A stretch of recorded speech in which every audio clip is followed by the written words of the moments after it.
নবীজি কিরকম মানুষ ছিলেন আপনারা অনেকে জানেন। অনেকে মনে করেন যে নবীজি খুব কঠোর মানুষ ছিলেন। না, নবীজি হযরত মুহাম্মদ সাল্লাল্লাহু আলাইহি ওয়াসাল্লাম তিনি ছিলেন পয়গম্বর, মানুষের প্রতি অত্যন্ত দরদী। আপনারা জানেন সেই সময় ইহুদিদের সাথে যে মক্কা মদিনার যে লড়াই চলছিল, ইহুদিরা ছিল আমাদের নবীজির প্রধান এবং প্রথম শত্রু।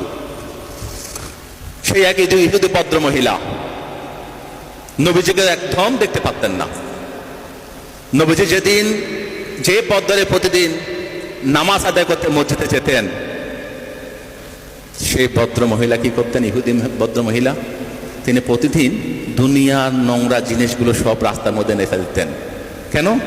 নবীজি তো উঁচু পা করে নামাজ পড়তে যাচ্ছেন, তার প্রতি মধ্যে যদি ময়লা থাকে তাহলে তার নাপাক হয়ে যাবেন, নামাজ জায়েজ হবে না। সে ভদ্র মহিলা, ইহুদি ভদ্র মহিলা তাই ভাবতেন। কিন্তু নবীজি তিনি তো মন শুদ্ধ, অন্তর শুদ্ধ, তিনি গিয়ে নামাজ আদায় করতেন। প্রতিদিন তাই হতো, প্রায় চলছিল। একদিন নবীজি যখন যাচ্ছেন দেখলেন যে সেই জায়গার মধ্যে কোনো ময়লা নেই, রাস্তা পরিষ্কার। নবীজি ভাবলেন কি হলো, এই ভদ্র মহিলা কোথায় গেলেন যিনি প্রতিদিন আমার নামাজে যাওয়ার পথে ময়লা ফেলতেন, কাদা ফেলতেন, নোংরা ফেলতেন। তিনি খবর নিলেন তিনি কোথায় থাকেন। চলে গেলেন সেই বৃদ্ধা বুড়িমার কাছে, গিয়ে বললেন, দেখলেন যে তিনি বিছানায় শায়িত।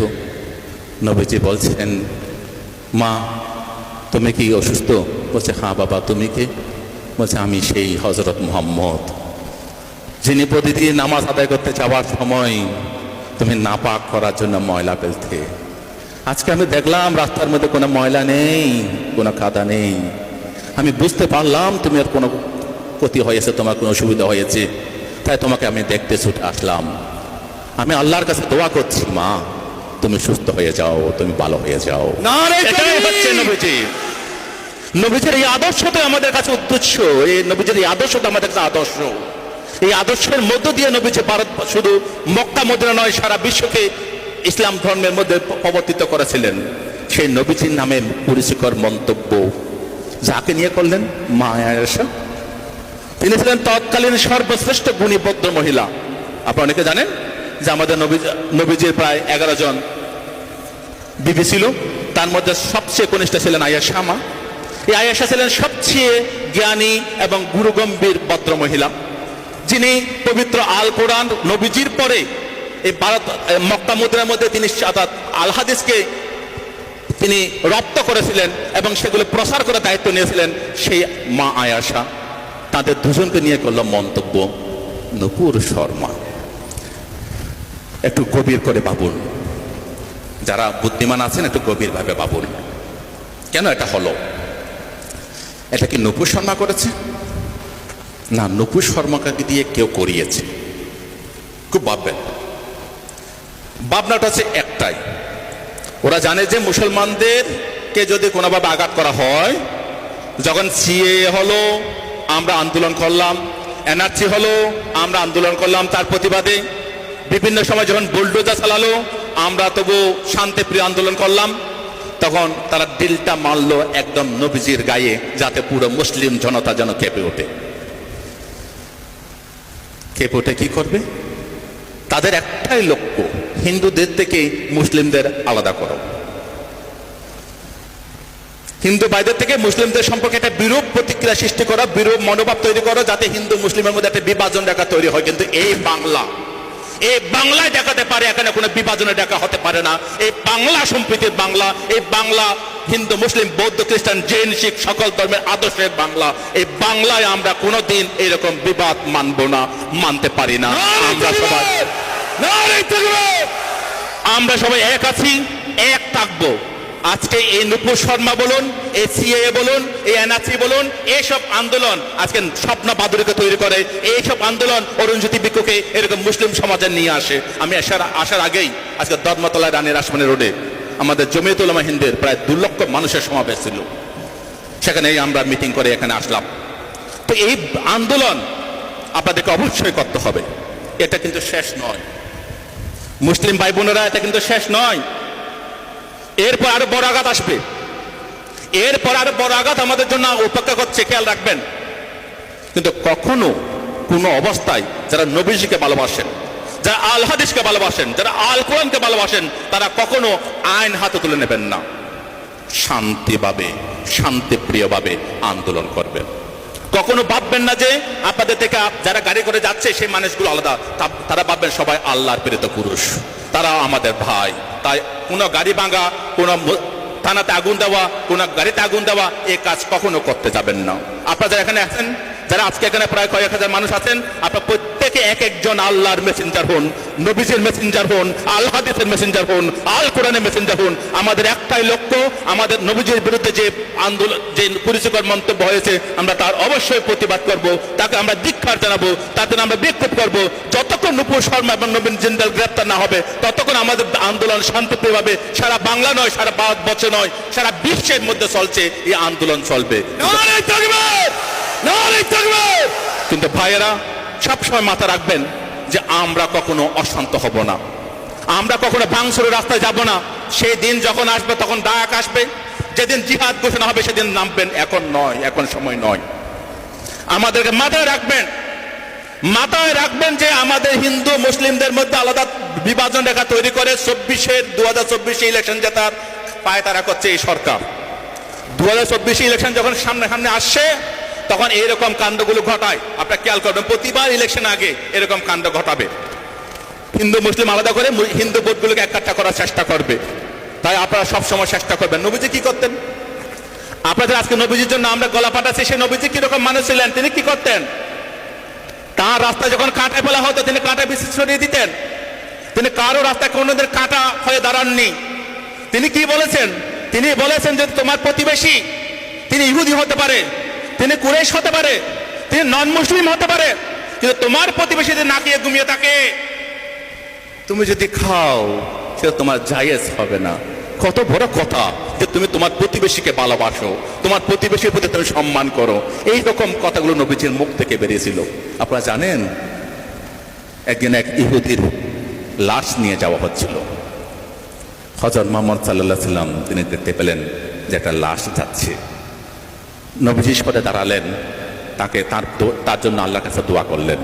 তখন তার যারা সখী ছিল, যারা সহচর ছিল, তারা বলছেন, নবীজি, হযরত মুহাম্মদ আপনি এটা কি করছেন? এতে বিধর্মী লাশ, আপনি বিধর্মীর জন্য এটা কেন করছেন? তখন নবীজি বলেছিলেন যে এই একজন মানুষ, মানুষ হিসেবে তার মঙ্গল কামনা করা, দোয়া করা আমার কর্তব্য, আমি সেই দোয়া করছি। তিনি হতে পারে ইহুদি, তিনি হতে পারে নন মুসলিম। তো সেই রকম আমাদের নবীজির প্রতি যদি অসম্মান করা হয়, কুরুচিকর মন্তব্য করা হয়, তাহলে আমরা কখনো চুপ থাকতে পারি না। এটাই মাথা রাখবেন। এই বাংলায় আমরা হিন্দু মুসলিম বৌদ্ধ খ্রিস্টান জৈন শিখ আমরা একতাবদ্ধ হয়ে আছি, একতাবদ্ধ হয়ে থাকবো। আমরা এই যে আপনার গত বছর এবং এই বছর পরপর 3 বছর আমরা আমার টালিগঞ্জ বুদ্ধ মন্দিরে রমজান মাসের আমি রোজার ব্যবস্থা করেছি। এই বছর 2 বার করেছি রোজা, অর্থাৎ ইফতার যারা করেছে, রোজা যারা রেখেছে তাদের ইফতার খাইয়েছি আমি। ইফতার আমিও নিজেও অর্থাৎ আমাদের এই ইফতারের বিভিন্ন জায়গায় সামিল হয়েছি। আপনারা দেখতে পাবেন এই বাংলায় যে সম্প্রীতি রয়েছে, এটা কিন্তু সারা ভারতবর্ষে কোথাও পাবেন না, তেমন নেই। বাংলায় একটাই মুখ আছে। আপনারা যে পার্টি করুন, কেউ আইএসএফ করতে পারেন, কেউ সিপিএম করতে পারেন, কেউ কংগ্রেস করতে পারেন, কেউ বা তৃণমূল নাও করতে পারেন, কিন্তু বাংলার যে নেত্রী একটা রয়েছেন, ভাগিনী একটা রয়েছেন, সেটা হচ্ছে মমতা ব্যানার্জি, যিনি নিজের অন্তর থেকে লড়াই করে বাংলাকে যেমন জয় করেছেন, ভারতবর্ষকে জয় করার জন্য কাজ করছেন। এবং এই বাংলায় শান্তি সম্প্রীতি, হিন্দু মুসলিম যেন ভাগাভাগি না হয়, তার জন্য কাজ করে যাচ্ছেন। অন্তত তার প্রতি দায়িত্বপরায়ণ হয়ে আপনারা কখনো ভাঙচুরের রাস্তায় যাবেন না, কখনো আপনারা কারো ক্ষতি করার চেষ্টা করবেন না। নবীজিকে ভালোবেসে, নবীজির আদর্শের মানুষ যারা আমরা, আমাদেরকে সবাইকে নিয়ে একত্র হয়ে, একতাবদ্ধ হয়ে আমাদেরকে কাজ করতে হবে। তাহলে দেখবেন আল্লাহ তাআলা আমাদের সকলকে দোয়া করবেন।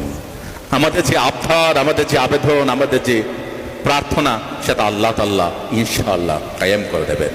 আপনারা সকলে সেইভাবে তৈরি থাকবেন যে এইরকম সম্প্রীতি, ভালোবাসা, প্রেম, এগুলোর মধ্য দিয়ে আমরা মানুষকে জয় করব।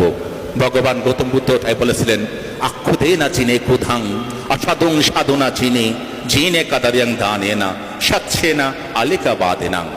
যে ভগবান গৌতম বুদ্ধ বলছে হিংসা দ্বারা হিংসাকে জয় করা যায় না, ভালোবাসা প্রেম মধ্যে দিয়ে হিংসাকে জয় করতে হয়।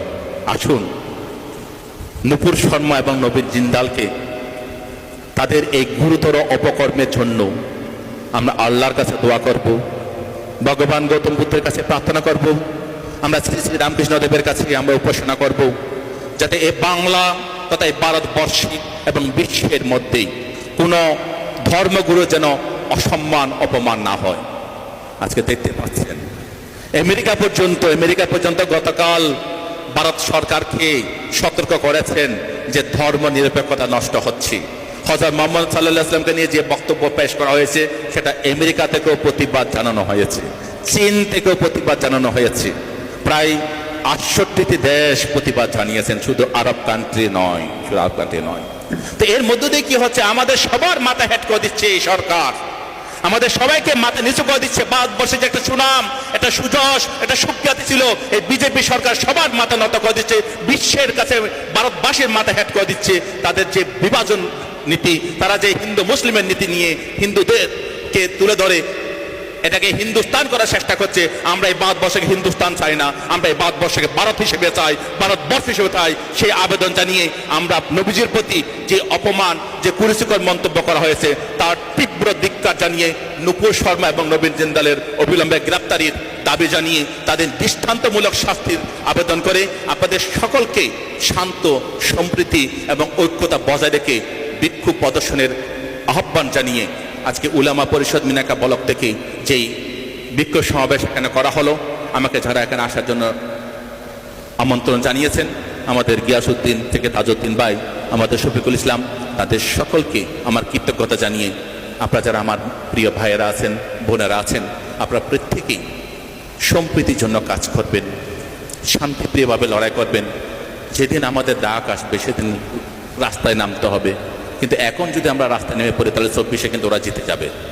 ওদের একটা টার্গেট ২০২৪ পার হওয়া, আবার ২০২৪-এ ক্ষমতায় আসা। ক্ষমতা আসতে গেলে বিভাজন করতে হবে। তাই আমাদের সকলকে সতর্ক থাকতে হবে যাতে আমরা যেন কোনো বন্ধুকে না হারাই, কোনো হিন্দু যেন আমাদের থেকে সরে না যায়, কোনো বৌদ্ধ, খ্রিস্টান, জৈন, শিখ তারা যেন মুসলিমদের থেকে সরে না যায়। আমাদের যে মেলবন্ধন, আমাদের যে ঐক্য, আমাদের সম্প্রীতি সেটা যেন বজায় থাকে, তার অনুরোধ জানিয়ে আমার বক্তব্য শেষ করছি। আমি আল্লাহ তাআলার কাছে প্রার্থনা করি আপনাদের সকলের যে আবেদন আল্লাহ তাআলা সেটা মকুব করুন, সেটা আমাদের সকলকে দিন। এবং নূপুর শর্মা এবং নবীন জিন্দালের অবিলম্বে গ্রেপ্তারের দাবি জানিয়ে আমার বক্তব্য শেষ করছি। উপরের থেকে ভালো থাকুন। নারে তাকবীর, নারে তাকবীর। আল কোরআনের আলো ঘরে ঘরে জালো, আল কোরআনের আলো ঘরে ঘরে জালো। আমার নেতা তোমার নেতা, বিশ্বনবী মুস্তাফা, আমার নেতা তোমার নেতা, বিশ্বনবী মুস্তাফা। আরে